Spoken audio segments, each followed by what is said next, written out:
আর শুরুতেই যে গুরুত্বপূর্ণ খবরে নজর রাখবো, পাক জঙ্গিদের বিরুদ্ধে অপারেশন সিঁদুরের পর প্রথমবার ভূস্বর্গে আজ মোদি।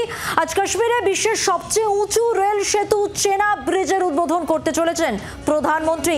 পহেলগামে পাক সন্ত্রাসে পর্যটক শূন্য কাশ্মীর, আর উন্নয়নেই ফিরবে তাহলে হাল? এটাই এখন সবচেয়ে বড় প্রশ্ন। অর্থাৎ উন্নয়নই ভরসা, তাকিয়ে রয়েছে ভূস্বর্গের বাসিন্দারা এই উন্নয়নের দিকে। চন্দ্রভাগা নদীর ওপরে তৈরি করা হয়েছে বিশ্বের সর্বোচ্চ রেল সেতু অঞ্জি ব্রিজ। প্রধানমন্ত্রীর হাত ধরে উপত্যকায় নতুন দুটি বন্দে ভারত ট্রেনেরও সূচনা হতে চলেছে আজই। কাটরা থেকে শ্রীনগর এবং কাশ্মীর থেকে কাটরা রুটের বন্দে ভারত ট্রেন চলবে। আর এছাড়াও কাশ্মীরে মোট 46,000 কোটি টাকার উন্নয়নমূলক প্রকল্পের উদ্বোধন করার কথা মোদির। অর্থাৎ উন্নয়নই কথা বলবে। এটাই এখন সব থেকে বড় ভরসা কাশ্মীরমুখী করতে পর্যটকদের।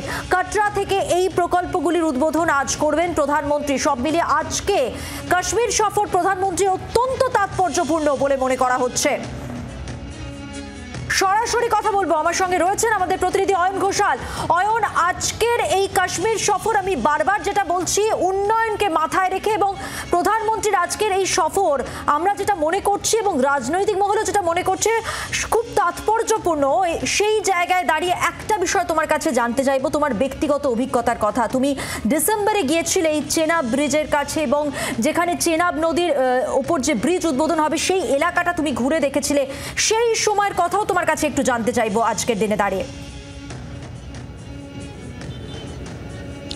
উধমপুর থেকে বানিহাল পর্যন্ত যে অংশের ওপর দিয়ে মূলত এই রেল লাইন এবং প্রযুক্তির বিস্ময় দুটি রেল সেতু তৈরি করেছে ভারতীয় রেল মন্ত্রক, এগুলি তৈরির পেছনে মূল উদ্দেশ্য ছিল গোটা বিশ্বকে দেখানো যে ভারত কি করতে পারে।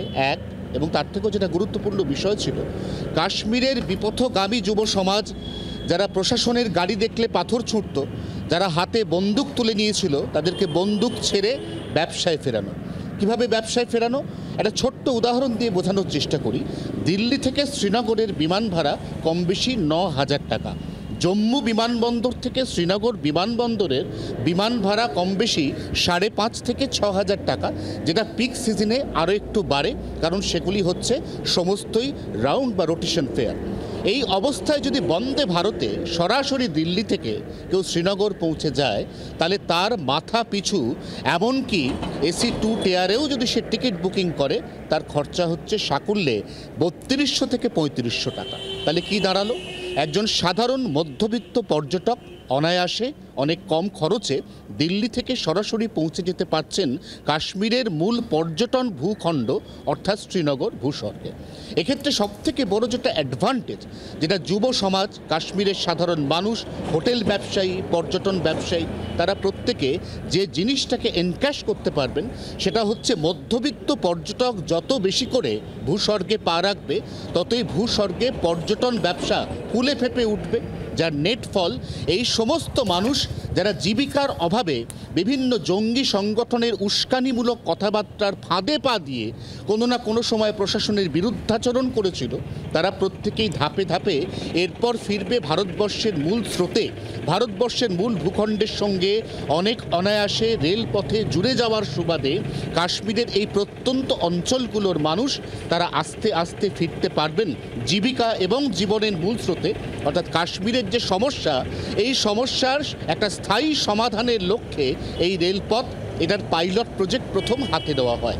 এবং রেলপথের কাজ যত এগোয় ততই দেখা যায় যে পরিবেশ পরিস্থিতি অত্যন্ত প্রতিকূল। এই প্রতিকূল পরিস্থিতির মধ্যে ওরকম খাড়া পাহাড়ি ঢালে একের পর এক বিস্ময় তৈরি করে শেষ পর্যন্ত কাটরা থেকে বানিহাল পর্যন্ত যে রেলপথ ভারতীয় রেল মন্ত্রক তৈরি করেছে, সেই রেলপথের প্রতিটি পরতে পরতে প্রযুক্তির একাধিক বিস্ময় রয়েছে। একথা আগে বলছিলাম মধুবন্তী।